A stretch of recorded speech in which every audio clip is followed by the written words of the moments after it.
How do surgeons even test their repair before they come off cardiopulmonary bypass? Well, with two methods, the first of which is the saline test. They take a bulb syringe and inject saline to distend the left ventricle. This will reveal the degree of mitral valve competency if you see that fluid coming back through an incompetent mitral valve. It can also show you if the coaptation line is symmetric and appropriately located or not. This allows them to evaluate repair quality and make any corrections if needed. The second method is using the ink test.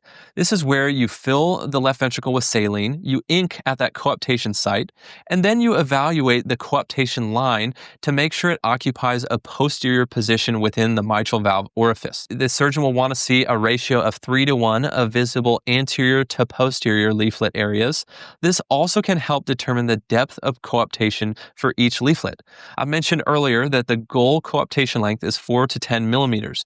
This is because a coaptation length less than 4 millimeters is one indicator of early failure of the repair, and a surgeon may choose to resect secondary chordae or downsize a ring with this coaptation length too little.